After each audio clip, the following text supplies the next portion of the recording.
Hey guys, welcome back to another video.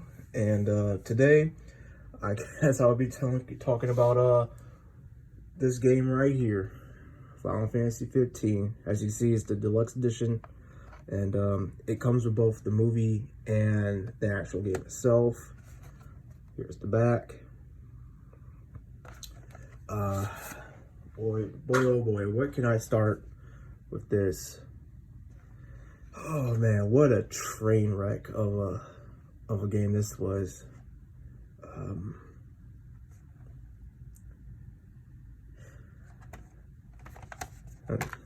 just trying to formulate my mind on this one because this is a love and hate relationship I have with this game.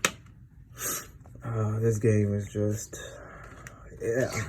Some people like it, some people don't. It's just, I think it's one of those games that actually divided the community, the Final Fantasy community, with how everything played out. Of course, here's your four main protagonists. Oh, and you couldn't play as all four of them until after the DLC's release, I believe. So there was a patch that finally allowed you to play as all four of them. But before all that, you can only play as this guy, which is Noctis. Episode Gladio, Ignis, and Prompto. I say they were good episodes. Well, I should say DLC. Especially Ignis, I liked his because different outcomes, really. So that feels like they put a lot more effort into that one than the other two combined. But I'm getting to the DLCs a little bit already. I'm just trying to... God, my mind is just everywhere when I look at this game. Here's the stuff that I got for it when I bought it. Just nothing but codes that have already been used. More promotion. Just stuff. Oh yeah, here's the complete official guide. So the whole story about this game and its like other stuff is like, okay, the story has been divided into like separate materials. And what I mean by that is like there was an anime that was on YouTube,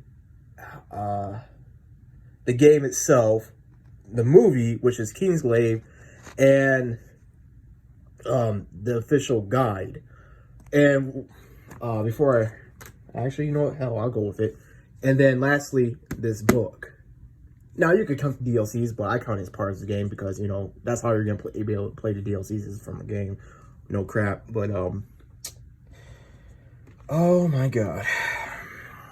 Here it is. For this side, I think the art for this was pretty cool actually. How the Kingsglaive side has like the Kingsglaive art on there, and then on the actual Final Fantasy 15 is just, you know, the freaking boy band. When this game was released back in 2016, it was bare bones, and it wasn't like bad bare bones in my opinion. It was more like, what's going on with the story? Like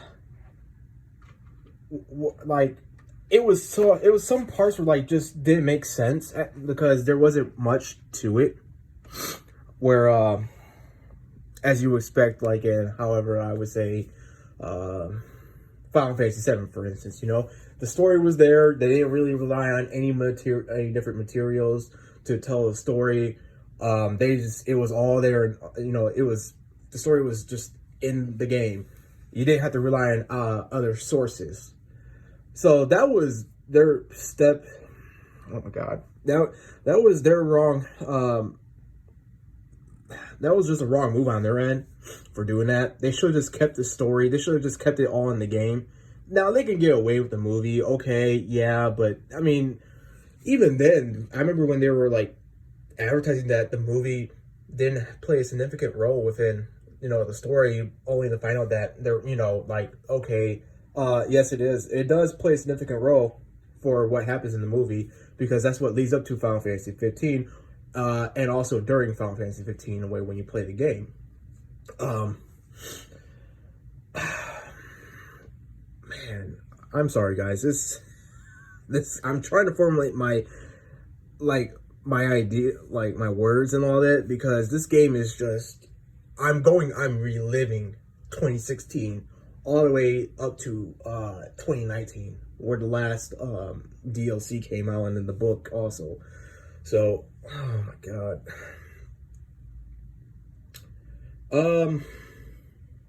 This game for me, I'll say it right now, it's probably a 6.5 out of 10. And that's in total, not like, oh, 2016 version, 2017 version, 2018 version, and so on. No, overall, it's a 6.5. Like, throughout all these years, it's a 6.5 to me. It felt like a game that was still in development after it's been released. So it released in 2016, and then it didn't get finished until 2019 with the last episode. So, man, we're talking about just a few more extra years put on there, really.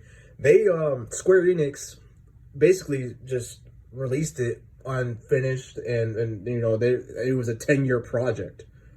Well, a 10-year plus project, because like I said, after it was released, they were still adding stuff in there, that trying to fix the game. And I don't mean like it was mechanically broken, as in like story, really story, and work out the characters, really.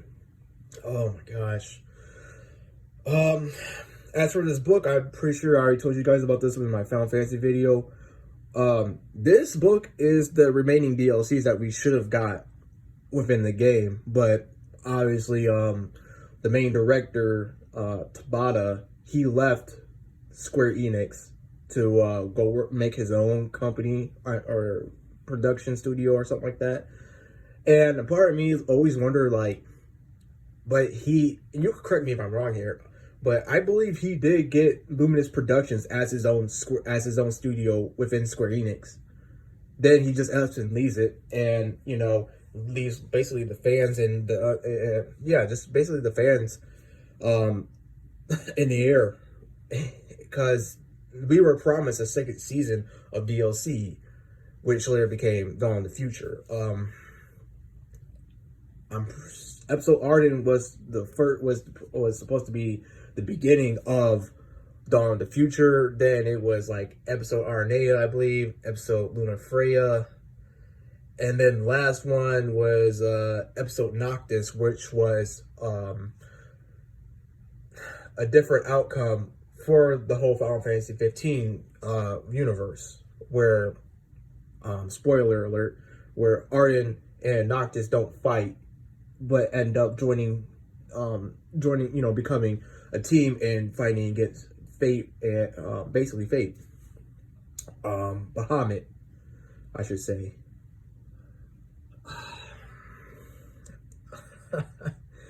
Oh my gosh. So 2016 version, as I said, was bare bones. 2017 version, it was a bit better, because episode Gladio came out, I believe, that year in the spring. Really liked how episode Gladio played out. You were able to go to, basically, he went on his own mission to become like some sword, like a real sword master or something like that. And the music was composed by the Nier Automata guy. I can't think of his name, but he composed music for that DLC, which was really good, especially the version of the Battle on the Big Bridge, and also Shield of the King. So those were really good songs, in my opinion. Fighting Gilgamesh, seeing the new version of Gilgamesh, I really like that version of Gilgamesh, with just like when he just has one arm, and he has his, like, the iron mask on. Man, everything, I loved that look of him. And he actually has a second arm. I mean, you know, his other arm kind of grows back, but it's like ethereal. That was really cool. And just most of those fights, like, that DLC was a great introduction, in my opinion, but it still didn't hit that sweet spot. Episode Prompto came out, and the summer, I believe, of that year. Could be wrong. But that one was okay. It was definitely not my favorite. I just didn't like the shooting mechanic. The only part I did like about it was like teaming up with Arnea and fighting against enemies. And maybe the last boss battle within that DLC. It was okay, but Prompto's never been my favorite. He's never been my favorite character. He felt very flat as a best friend to the main character Noctis. He just didn't quite hit that mark like how Gladio and Ignis does. Speaking about Ignis, going over to episode Ignis, they did that episode. I love that episode just because the outcomes, the decisions you make, the outcomes, they put a lot of effort into that one. So I must have played that episode many times, but because it was set during the Battle of Altitia, where Leviathan has awakened, and this basically explains how Ignis became blind. Well, that is, you could follow the canon side of it, the actual lore, or you could do like a non-canon side where it's like an alternate version where he actually joins up with Arden only to fight against him because, to protect Lunafreya and well, I'm sorry, she's already dead. To protect Noctis, really. The ending cutscene for that, when you choose that option, was pretty cool. Seeing how basically Ravis was in there. He was older. I mean, all they did was give him a mustache, really. Well, I mean a beard. But it still was kind of cool that they explored that part of him. Ravis, honestly, it could have been done better as well. A lot of these characters could have been done better. Hell, even Noctis, the main character. I say the only ones who were like really good was Ignis, Arden, and maybe Arnea. And those are the ones that just seem to stick out to me really when I think about it as of this moment. I can't think of anybody else really.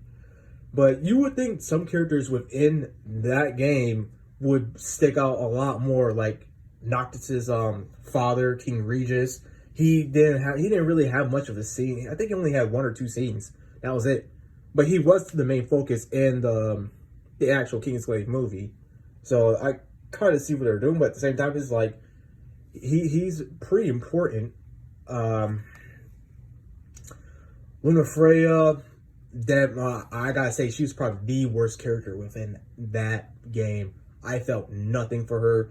I didn't like her. I didn't care about her death, really. I didn't even care about her return and the big patch. Well, the patch that you need to pay for, which was the Royal Edition.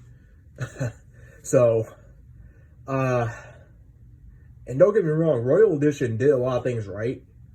It definitely fixed the last segment of the game by making it bigger. Oh my god, I forgot about that part. So, before the Royal Edition even came out, it was Insomnia, the city that Noctis lived in and that most of his friends lived in, was such a small part. You would not believe how small, it was like this, right? And then Royal Edition, when Royal Edition came out, it was like this. It was like that big, man. Definitely added I think it added 2 new bosses. I could be wrong. No. I'm sorry. Not 2 new bosses. They added a few more bosses, which should have been in the actual release, instead of just waiting a few years later for it. See what I mean by it being in development still, even though it was released? It just felt like they didn't know what they were doing.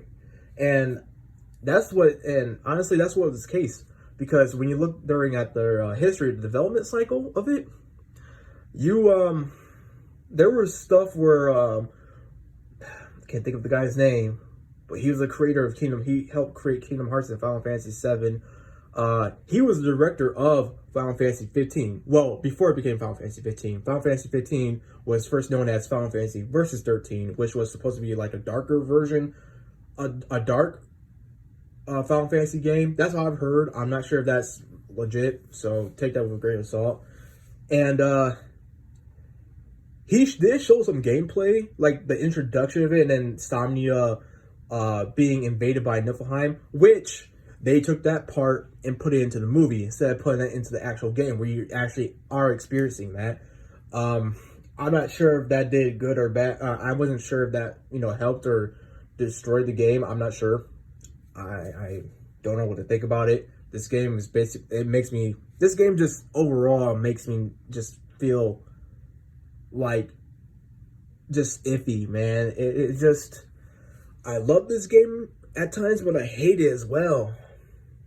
And I know I'm repeating myself with that, but god damn, this game is just, it was just a hot mess. Especially the multiplayer. Oh, don't get me started with the multiplayer.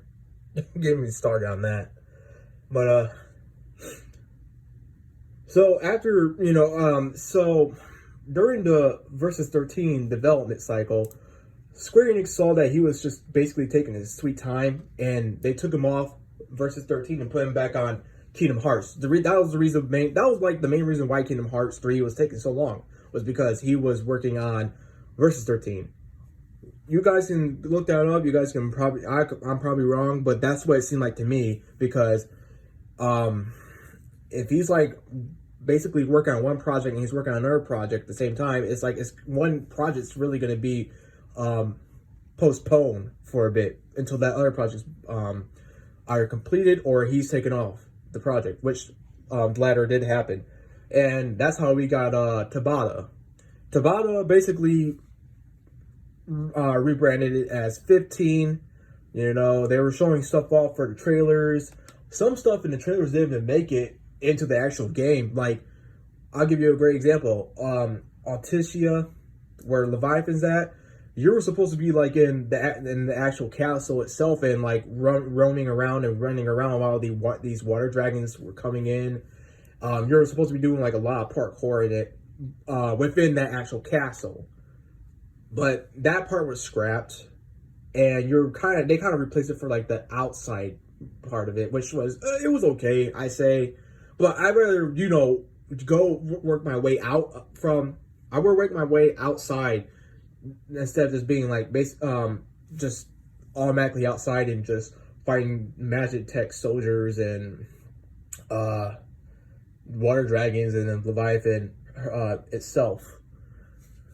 I've heard that Versus 13 story was just basically, it was kind of the opposite. Like 15 was like, how Arden is the bad guy and Noctis is the good guy. Well, apparently in Versus 13, Noctis was the bad guy and Arden was the good guy.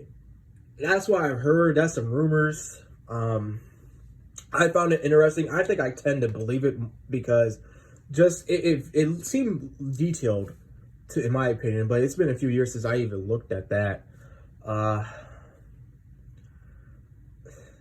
But you can see the problem arising where Square Enix came in and had to interfere.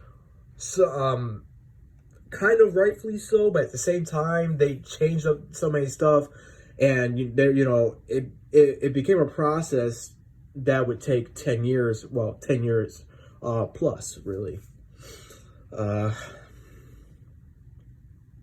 So many changes have occurred. So many different versions of it were made, and it was watered down. You can tell it's watered down because it's not really. It's somewhat of an engaging story, but at the same time, it just loses it. It loses it. It's like some parts just felt rushed. Some parts should have been bigger. Like what I was saying, Insomnia at first was like this before the Royal Edition made it like that.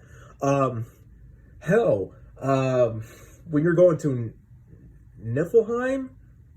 I'm sorry, not yeah. When you're like, or was it Gracia or some? It was something like that, where the giant Shiva, the corpse of Shiva is there. I heard that was supposed to be like a really big area, but that was short as well. Take that as a great sub, but I mean, I heard so many rumors, and and I read so many rumors, like I it just, when I think about it, it's like, man, it kind of does make sense why some parts felt rushed. And they had to and sadly, they had to sacrifice some story parts because they were rushing this game. Really, they Square Enix, and I mean, it was originally supposed to come out like November 2016, I think, or was it the actual release date? Either way, it was supposed to come out in 2016, some month in 2016. Then it got pushed back in later 2016. Then it ended up releasing on that month. So, it was just a mess. Just a mess. I don't know anything about, like, on the voice actor side, really. I don't know if there's, like, something going on with the Japanese or other voice actors. I don't know. I just know mostly, heard mostly about, like, the Square Enix side and the actual directors, as well. There was like, some incident with the artist, too, where the artist was talking about certain stuff that were supposed to be in the game because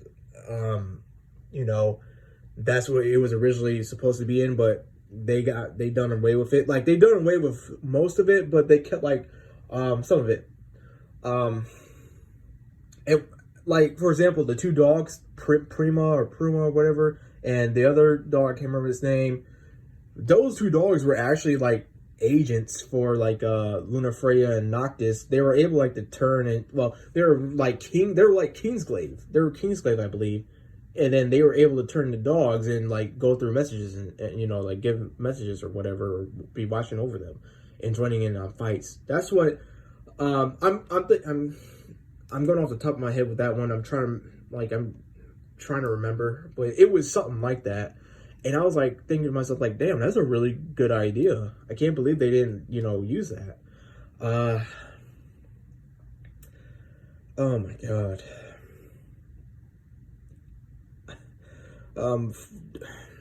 As you know, episode Arden was the last DLC. Really good DLC. I wish they actually put more effort into it, but the crazy part about that one was that when Tabata left, Square Enix did, like, an actual conference, like a live conference, and that's when they dropped the news that Tabata left. And episode Arden at the time, it also came out with an anime as well, which was pretty cool. But he left during development of episode Arden, so the Luminous Productions did keep their promise of, like, finishing up episode Arden. I thought that was great on their end, but I just wonder what the hell happened that made him want to leave. Was it like, I know he was like I know he had to be under a lot of pressure and stress. I mean, taking on a 10-year project, really, and just dealing with the community and his higher ups, man. I know it had to take a toll on him. That's why he probably honestly left. I mean, I want to blame the guy, but also I don't want to blame him, because who wants to be put in a position? It's not. First of all, the game wasn't even your original idea. You were just put in charge. You were just put in charge for it, and then, like, okay, here's your job. You gotta make this game. We want you to do this, do that, and just try to make it into an actual game. We don't want to use way too many resources. Then, years down the line, you start saying, like, yeah, man, I'm using way too many resources.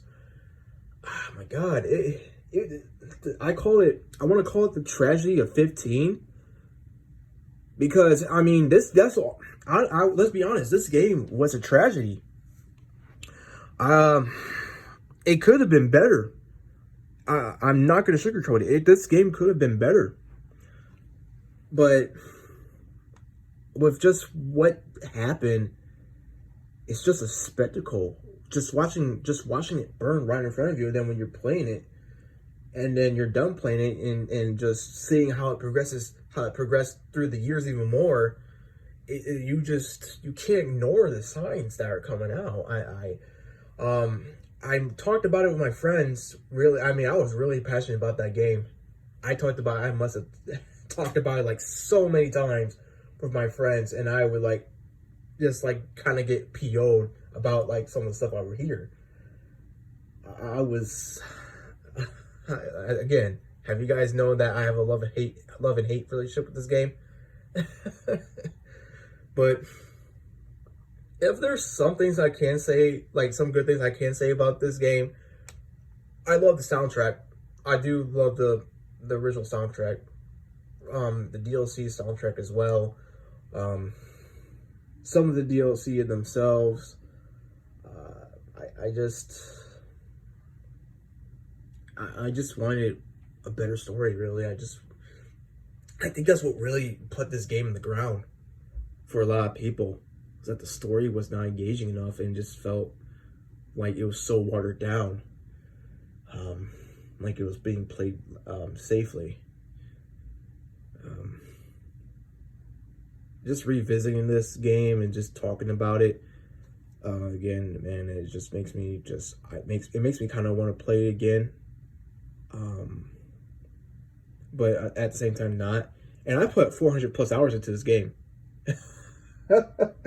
I know, that's way too many damn hours. But that's what happens when you don't, when you have enough free time on your hands, and just a game, you're just committed to a game, really.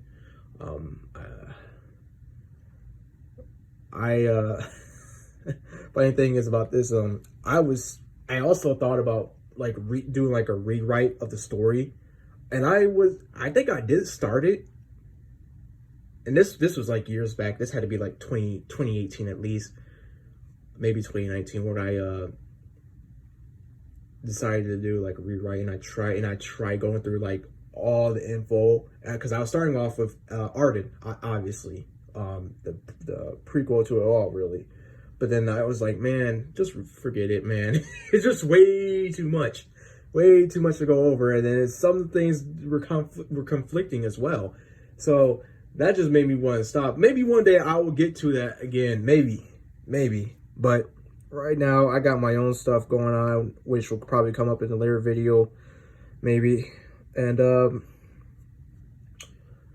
I wanted to say this before I'm done the video, but I have something kind of specially made for you guys tomorrow.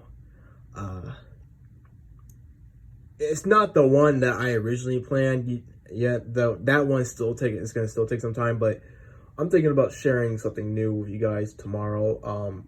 Really new, other than just games and movies and mangas and books. So look forward to that tomorrow, and I'll try to do my best on that one. I'm no pro at it, but hey, we gotta start somewhere, I guess. Anyway, see you guys next time.